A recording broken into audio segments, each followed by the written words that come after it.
नर के सहारे नीर मिलता है, धागे के सहारे चीर मिलता है। बात पते की है दोस्तों, कर्मों के बंधन काटने से ही कोई महावीर बनता है, महावीर बनता है। हेलो दोस्तों, कैसे हैं आप सब। आज हम इतिहास के पन्नों से एक विशेष फिगर लेके आए हैं, वर्धमान महावीर। वर्धमान महावीर जैन धर्म के 24वें तीर्थंकर थे। तीर्थंकर जैन धर्म में उन गुरुओं को कहा गया जिन्होंने समाज को एक नई दिशा और दिशा दिखाने का काम किया। दोस्तों, ये वीडियो अगर आपको पसंद आए तो आप इसे शेयर, सब्सक्राइब और लाइक करें, और कंटेंट में अगर आपको लगे जान है तो आप आगे भी इसको बहुत अच्छे अलग अलग तरीके से अलग अलग प्लेटफॉर्म्स पे इसको शेयर करें। महावीर स्वामी जैन धर्म के ऐसे प्रवर्तक, सबसे पहले जो तीर्थंकर जैन धर्म के माने गए हैं वो ऋषभनाथ माने गए हैं, और 23वें तीर्थंकर थे वो पार्श्वनाथ थे। तो पार्श्वनाथ को इनका जो पूरा परिवार है, महावीर स्वामी का जो जन्म है वो एक राज परिवार में होता है। दोस्तों, वर्धमान महावीर जो कि 24वें तीर्थंकर थे, 540 बीसी से 468 बीसी इनकी पूरी जीवन प्रक्रिया को माना गया है, जिस पे डिबेट होती है। महात्मा बुद्ध के ये कंटेम्प्रेरी माने गए हैं। भारत में 5वीं से 6वीं बीसी में जो दौर था, ईसा से 500-600 साल पहले, मतलब आज से लगभग 2500 साल पहले का जो दौर था, ये नए प्रश्नों का दौर था, ये नई सोच का दौर था, ये उलझनों का दौर था। ये एक ऐसा दौर था जिसमें समाज को एक नई दिशा देने वाला एक दर्शन शास्त्री चाहिए था, और ऐसे में भारत बहुत लकी था क्योंकि यहाँ पे महात्मा बुद्ध और महावीर स्वामी दो ऐसे दर्शन शास्त्री उभर कर आते हैं जिन्होंने यहाँ के समाज को एक नई दिशा दी। और इस क्रम में अगर हम महावीर स्वामी की बात करें, क्योंकि एक अन्य वीडियो में हम ऑलरेडी आपको बता चुके हैं महात्मा बुद्ध के जीवन के बारे में, आज हम महावीर स्वामी के, वर्धमान महावीर के बारे में आज आपको बताएंगे कि वर्धमान महावीर ने किस प्रकार से भारत के लोगों को एक नई रोशनी प्रदान की अपने जीवन दर्शन के माध्यम से। दोस्तों, जैन धर्म आज पूरी दुनिया में जो एक सत्य और अहिंसा के लिए जाना जाता है, these are the apostle of peace and non violence. Jainism believes highly in non-violence. Basically, it is a flag-bearer religion as far as non-violence is considered in the world. As far as India we talk about, it's only 0.4% population of Jainism, but they are making name and fame in all walks of life. Whatever they are doing with flying colors. So Jain धर्म की जो जहाँ तक हम बात करें, अगर इसके बैकग्राउंड में हम जाएं तो 30 साल की एज में, मात्र 30 साल की एज में जो है वो छोड़ देते हैं घर बार और निकल पड़ते हैं एक नए रास्ते पे, कैवल्य प्राप्त करने के लिए, ज्ञान प्राप्त करने के लिए। और जो वर्धमान महावीर हैं, वर्धमान महावीर ने अपना पूरा जीवन लगा दिया, 12 साल तक मेडिटेशन किया, 42 साल, और उसके बाद अगले 30 साल तक लगातार प्रचार प्रसार करते रहते हैं। सत्य और अहिंसा के ऐसे पुजारी जिनकी दुनिया में आज भी मिसाल दी जाती हैं, जिनको पढ़ पढ़ कर दुनिया के महान विचारक, नॉन वायलेंस के अगर सबसे बड़े पुजारी माने जाते हैं महात्मा गांधी, वो भी जैन धर्म के बहुत बड़े एक फॉलोवर कह सकते हैं, या उपासक कह सकते हैं, या अहिंसा के एक सच्चे पुजारी कह सकते हैं, जो कि अपने दर्शन को कहीं ना कहीं जैनिज्म से, महावीर स्वामी से ही प्रेरित पाते हैं।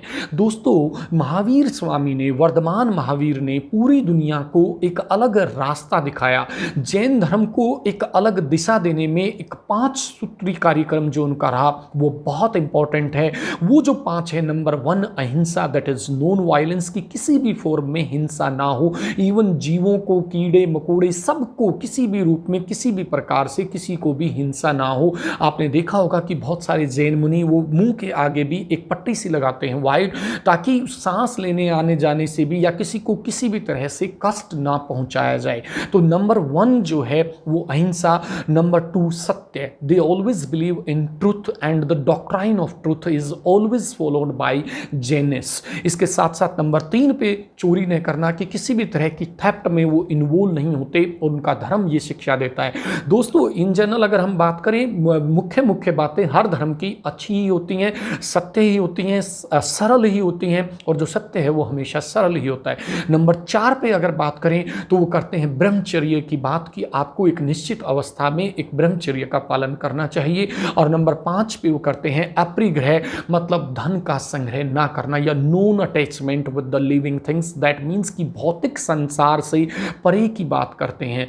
वो कर्म प्रधानता को महत्व देते हैं। वो कहते हैं कि जन्म पुनर्जन्म इन सब चक्रों से एक ही चीज आपको बचा सकती है, वो है आपके कर्म।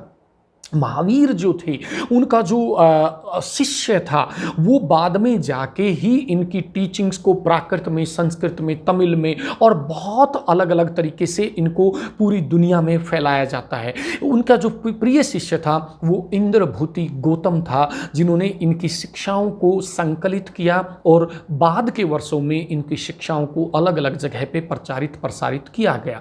जैन धर्म भी आगे जाके 2 भागों में बढ़ता है। जैसे बौद्ध धर्म के बारे में हमने बताया था, श्वेतांबर और दिगंबर। श्वेतांबर जो श्वेत वस्त्र धारण करते हैं, आपने देखा होगा बहुत सारी जगह जैन मुनियों को जो श्वेत धारण करते हैं, श्वेत वस्त्र, सफेद कपड़ों में रहते हैं, और दिगंबर जो बिना कपड़ों के रहते हैं। ये जो सारे जैन मुनि हैं, श्वेतांबर और दिगंबर में भी बेसिक से कुछ डिफरेंस थे। श्वेतांबर अपने आप को वो बताते हैं कि हम एक्चुअल फॉलोअर हैं वर्धमान महावीर के। दिगंबर जो है वो महावीर की शादी और बहुत सारी चीज़ों पे अलग अलग व्यू रखते हैं। इन दोनों का एक आइडियोलॉजिकल डिफरेंस है, but as a whole they are the true disciples of Vardhaman Mahavir and they follow all the teachings of Vardhaman Mahavir and they spread that as well.